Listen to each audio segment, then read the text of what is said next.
Oi pessoal!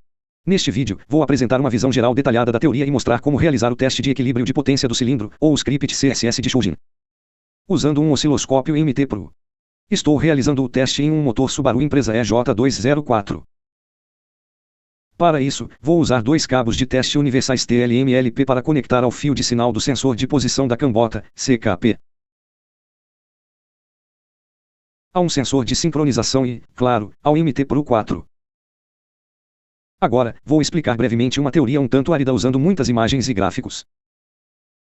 Penso que é essencial para uma melhor compreensão de como o teste é realizado, para tarefas de diagnóstico incomuns, e uma compreensão mais profunda das razões pelas quais o teste apresenta resultados falsos. Se não tiver interesse nesta parte, avance para 0h12min e 30 segundos, onde encontrará a parte prática do teste, a ligação dos cabos de teste e o teste do veículo. Para facilitar a compreensão do princípio do teste, vou apresentar uma visão geral detalhada de um motor a gasolina de 4 tempos e 4 cilindros. Este teste pode ser realizado tanto em motores multicilíndricos quanto em motores a diesel. O teste de equilíbrio de potência dos cilindros avalia a eficiência relativa de cada cilindro analisando o sinal de um sensor de rotação e um sinal de sincronização. A eficiência do cilindro significa, em resumo, o desempenho de cada cilindro em um motor em marcha lenta, em condições de carga leve ou pesada, em qualquer modo de operação. Você também pode verificar a compressão dinâmica relativa dos cilindros. Explicarei mais tarde o que significa compressão dinâmica. Vamos supor que o motor esteja em marcha lenta agora, enquanto um dos cilindros não tem ignição de combustível. Nesse caso, a pressão nesse cilindro irá variar de acordo com um gráfico bem conhecido, que pode ser obtido inserindo um sensor de pressão no cilindro. Para mais informações, visite meu canal, onde você encontrará um vídeo detalhado sobre o assunto. O ciclo completo de um motor de 4 tempos compreende 2 rotações da cambota, o que equivale a 720 graus. Um motor opera em um ciclo de 4 tempos: tempo de combustão, tempo de escape, tempo de admissão e tempo de compressão. O processo se repete em um ciclo fechado. No nosso caso, o cilindro está funcionando em marcha lenta, o que significa que ele não gera energia, mas a consome do virabrequim apenas para convertê-la em compressão de gás e atrito na engrenagem do virabrequim e no conjunto cilindro-pistão, para que o cilindro funcione e transmita a potência ao virabrequim. Adiciona-se faísca e injeção de combustível. Nesse caso, durante o ciclo de potência, a curva de pressão se altera. A curva se move para cima desde o momento em que a faísca é acionada até a abertura da válvula de escape. O processo de combustão leva algum tempo, razão pela qual a ignição do combustível ocorre antecipadamente. Por isso se chama ponto de ignição. Isso garante que a pressão esteja no máximo após o PMS, ponto morto superior, quando o pistão está se movendo para o ponto morto inferior. Isso também impede a queima limpa do combustível e faz com que a eficiência atinja o pico antes da abertura da válvula de escape. É a diferença de pressão na câmara de combustão que faz o pistão pressionar o virabrequim através da engrenagem do virabrequim para gerar a potência. A pressão do pistão medida no momento em que a força gira o virabrequim é exibida neste gráfico. A linha 0 indica os momentos em que o pistão não tem impacto na cambota. Certamente, esses momentos coincidem com os pontos mortos superior e inferior. O gráfico deixa claro que, enquanto o cilindro está em uso, o pistão aplica cargas pulsantes no virabrequim. Durante o ciclo de combustão, este cilindro fornece energia ao virabrequim, enquanto nos ciclos de escape e admissão, o cilindro utiliza apenas uma fração da energia para convertê-la na aspiração de gases do coletor de admissão para o coletor de escape. Na fase de compressão, o cilindro consome a potência existente no virabrequim e a converte em compressão do ar. As fases de escape e admissão foram ignoradas, pois a pressão no cilindro é insignificante em comparação com as outras fases, de modo que apenas uma pequena quantidade de potência é utilizada. Não se esqueça que ainda existem 3 cilindros em funcionamento, que contribuem para a rotação e desaceleração do virabrequim. Adicione as pulsações de aceleração positiva e negativa, e você obterá uma curva de aceleração do virabrequim em rotação. É claro que existem outros fatores que contribuem para a aceleração, como o sistema de válvulas, que absorve a potência por meio de pulsações para abrir e fechar as válvulas de borboleta. O volante suaviza as pulsações e o atrito dos pistões contra as paredes do cilindro. Basicamente, isso não afeta as pulsações de um virabrequim em rotação. O principal fator continua sendo a pressão real no cilindro. Durante a compressão da mistura ar-combustível e a combustão dessa mistura. Agora vamos abordar as falhas do motor. Vamos supor que o injetor de combustível do primeiro cilindro esteja entupido. A pressão no PMS, ponto morto superior, é a mesma em todos os cilindros, enquanto que há menos combustível no primeiro cilindro. E a potência produzida pela combustão é mínima, resultando em menor pressão aplicada ao pistão. Consequentemente, durante o ciclo de potência, o primeiro cilindro proporciona menor aceleração do virabrequim. Agora vamos analisar como um osciloscópio mede a aceleração do virabrequim. Precisamos de um sensor CKP autorizado. Geralmente, existem dois tipos de sensores de virabrequim, sensor indutivo e sensor de efeito Hall. Ambos são compatíveis com a roda relutora montada no eixo do virabrequim. A roda possui dentes distribuídos uniformemente ao redor da circunferência. Quando a roda gira, o sensor registra o momento em que os dentes se aproximam, com base nas mudanças de voltagem. O sensor indutivo possui uma forma de onda de sinal em forma de curva senoidal. O sinal do sensor de efeito Hall tem a forma de pulsos de onda quadrada. O algoritmo de análise detecta as marcas de referência no sinal e mede o intervalo de tempo entre elas. Assim, você pode obter uma leitura precisa da velocidade de rotação instantânea. Conhecendo o valor da velocidade nos sinais vizinhos, é possível calcular a aceleração real da cambota. Certamente, não existe um padrão comum para uma roda relutora, o que explica a grande variedade de sinais do sensor de rotação. Na verdade, o tipo de sensor não faz diferença para o algoritmo de eficiência. Também não importa quantos dentes e espaços a roda relutora tenha, nem em que ordem estejam dispostos. Só existe uma condição importante: o número total de dentes deve ser de, no mínimo, 5 em termos de forma de onda. O oscilograma deve exibir no mínimo 10 frentes, localizadas entre as marcas de sincronização, ou duas rotações da cambota. Após o processamento do sinal, o algoritmo inicia a geração do gráfico. A altura do gráfico é proporcional à contribuição de cada cilindro. Você também pode ver um gráfico que mostra a rotação do motor, o que ajuda a identificar padrões em diferentes modos de operação. Se todos os gráficos se sobrepõem, significa que o motor está funcionando sem problemas. Se um dos gráficos se destacar, isso indica que o cilindro correspondente produz uma parcela diferente de potência. Dando sequência a esse procedimento, podemos detectar problemas no fornecimento de combustível, na ignição, na entrada de ar na combustão, bem como relacionar o problema ao cilindro defeituoso. À primeira vista, o fornecimento de combustível parece claro. Podemos observar um padrão: menos combustível significa menor contribuição do cilindro para a aceleração da cambota. O que levanta uma questão: como diferenciar um problema no sistema de combustível de um problema na ignição? Ou um problema mecânico no motor? Em resumo, os problemas no sistema de combustível ocorrem em todos os modos de funcionamento, diminuindo a contribuição do cilindro defeituoso. Problemas relacionados à ignição são normalmente esporádicos. Esses problemas são mais fáceis de detectar quando o motor está funcionando com carga máxima, ou durante a abertura brusca do acelerador. Para explicar como os problemas mecânicos são detectados, vou primeiro apresentar um pouco mais de teoria. Então, vamos voltar ao gráfico e a uma teoria um tanto tediosa. A cor vermelha indica os cilindros que fornecem potência ao virabrequim. A cor azul indica os cilindros que recebem a potência do virabrequim. As áreas de troca de potência durante os tempos de admissão e escape foram ignoradas por serem consideradas insignificantes. A área vermelha é maior, o que significa que o motor gera potência mais do que suficiente. Em marcha lenta, o excesso de potência é convertido em perda por atrito, no gerador, na lubrificação e no sistema de arrefecimento do motor.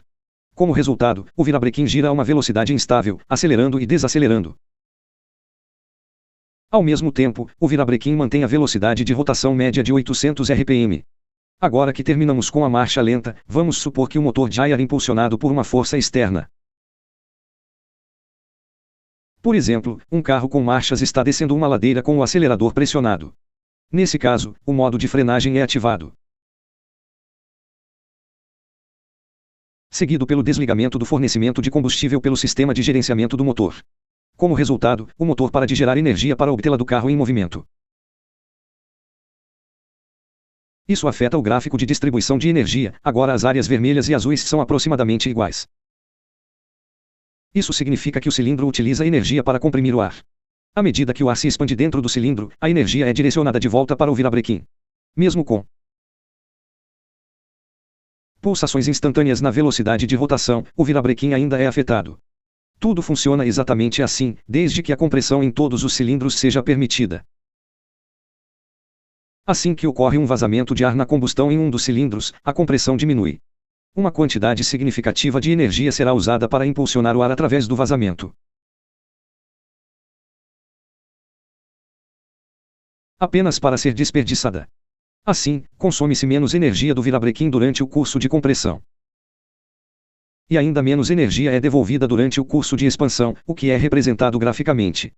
Isso nos leva à conclusão de que, medindo a aceleração do virabrequim girando livremente sem combustão, podemos medir as propriedades de compressão dinâmica. Este termo não se aplica à compressão do cilindro no PMS, ponto morto superior, mas sim à capacidade do cilindro de retornar a potência gerada pela compressão do ar.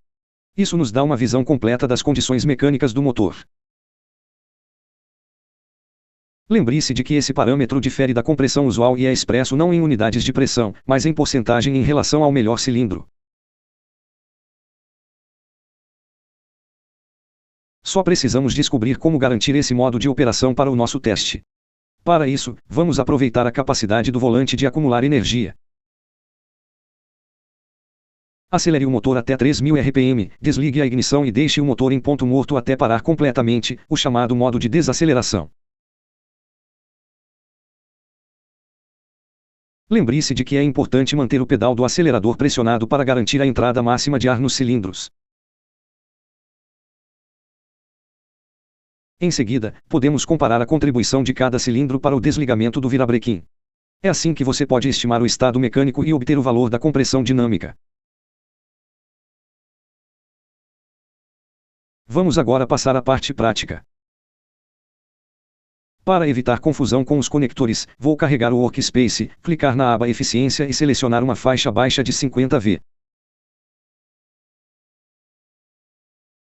Se necessário, ajuste a sensibilidade de acordo com o seu sinal para ver quais canais estão ativos. O segundo canal é para o sensor de rotação do virabrequim e sincronização. Vou conectar os cabos de teste da unidade de controle, então precisarei do diagrama de fiação do sistema de gerenciamento do motor, EIX. Abra a página com o diagrama simplificado. E procure pelo sensor de rotação do virabrequim.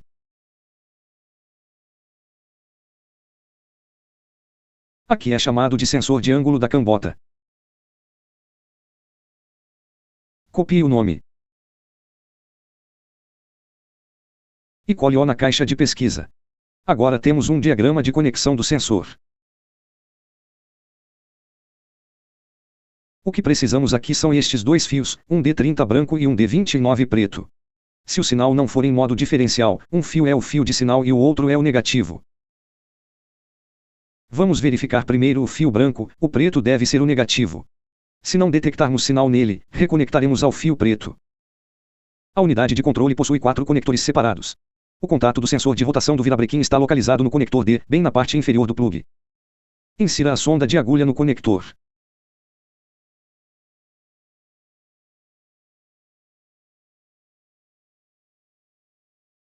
Conecte um plug banana à sonda de fio.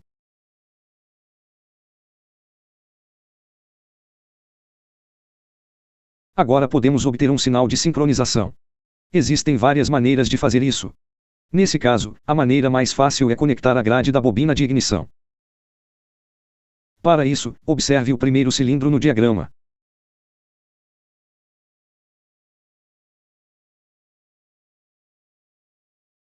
As bobinas são conectadas por 3 fios, alimentação comum, terra comum e sinal de controle da bobina.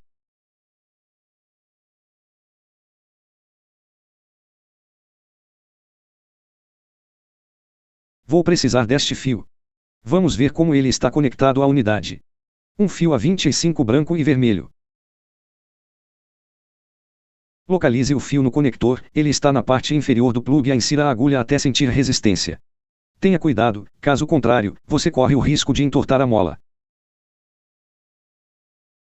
Conecte o plug banana ao cabo. Além disso, conecte um cabo de teste com garras de jacaré e prenda-o à unidade de controle. Note que, neste caso, posso conectar o cabo de teste negativo em qualquer parte do corpo, pois não preciso de uma medição precisa do sinal de pico. Mas, se precisar verificar o funcionamento dos sensores, você deve conectá-los à massa de sinal da unidade de controle. Contarei tudo em detalhes em um dos próximos vídeos. Siga as instruções do Workspace, conecte os cabos de teste ao osciloscópio. O sensor de rotação da cambota está conectado ao segundo canal. O primeiro cilindro está conectado ao canal de sincronização. Antes de gravar o sinal, aqueça o motor até a sua temperatura de funcionamento. O procedimento é o seguinte: ligue o motor, deixe-o funcionar por 5 a 10 segundos para atingir uma marcha lenta estável. Comece a gravar o sinal. Deixe o motor em marcha lenta por 3 a 5 segundos. Acelere o motor suavemente para aumentar a rotação da marcha lenta até 3000 RPM. Mantenha essa velocidade por mais alguns segundos. Reduza a velocidade do motor até que a rotação volte à marcha lenta. Mantenha o pé no acelerador até que o motor atinja mais de 3000 RPM.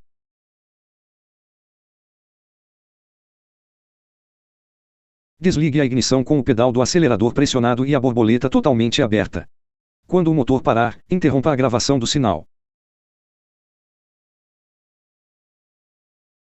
Ligue o motor. Inicie a gravação do sinal.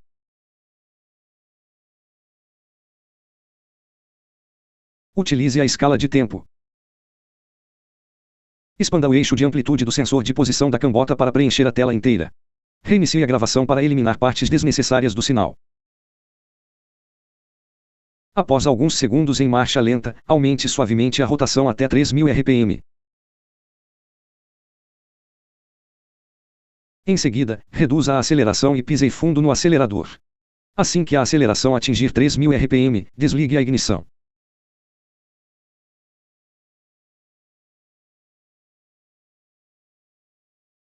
Pare a gravação e salve o sinal. Clique na aba Eficiência do cilindro e altere a ordem de ignição.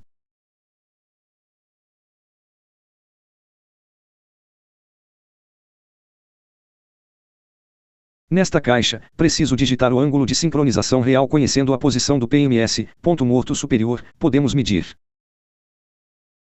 o sinal da cambota com uma régua ou verificar com um scanner. Pela minha experiência, na versão mais recente o algoritmo mostrou-se menos dependente desse parâmetro. Neste momento estou usando a versão 0.3.0.0 de 20 de maio de 2019. Portanto, vou especificar um valor aproximado de 15 graus e clicar no botão Análise. Na janela superior direita, você pode ver as estatísticas médias dos cilindros em marcha lenta, a janela abaixo exibe os cilindros sob carga. E a janela inferior mostra a análise dinâmica da compressão. A janela maior à esquerda apresenta gráficos de aceleração para cada cilindro. Esta barra de ferramentas permite remover cada um dos gráficos para examinar melhor uma área específica. Você também pode ativar a linha de aceleração zero. A cor cinza representa o gráfico da velocidade de rotação. Ao clicar com o botão direito do mouse à direita do eixo vertical, você pode ativar a exibição do valor numérico no eixo de rotação para relacionar os gráficos de eficiência aos modos de operação do motor com maior precisão. Aliás, ao ampliar o gráfico de rotação, você pode identificar os pulsos de aceleração que mencionei na primeira parte do vídeo. Estas partes representam a marcha lenta, esta representa a abertura suave do acelerador e esta representa a abertura brusca do acelerador. Esta parte preta do gráfico mostra qual modo indica a desaceleração do virabrequim, permitindo-nos analisar a compressão dinâmica. Agora tem uma ampla faixa de 600 a 2600 RPM. O que significa que esta parte específica está sendo analisada. Você pode trocá-lo por um de faixa estreita de 600 a 1200 RPM e refazer a análise. Neste caso, os gráficos permanecem os mesmos, mas os valores nos gráficos de barras mudam. Isso foi feito devido à controvérsia entre alguns dos especialistas em diagnóstico sobre quais modos de operação tornam os cálculos do algoritmo mais próximos das leituras do medidor de compressão. Lembre-se de que você pode realizar quaisquer outros procedimentos de teste entre a abertura suave do acelerador e a abertura brusca do acelerador. Você pode ajustar o motor com o acelerador totalmente aberto algumas vezes, fazer o teste de direção, trocar de gasolina para gás, enfim, qualquer coisa, pelo tempo que quiser. O algoritmo apresentará a aceleração graficamente para todos esses modos. Não se esqueça da nossa biblioteca de sinais, onde você pode encontrar muitos gráficos típicos com descrições de falhas. Tudo o que você precisa fazer é selecionar o eixo, os sensores de posição da cambota, pois estes são usados para cálculos com o osciloscópio. Script CSS ou teste de equilíbrio de potência do cilindro. E obtemos a lista de casos típicos de erro, que você pode filtrar por fabricante ou modelo.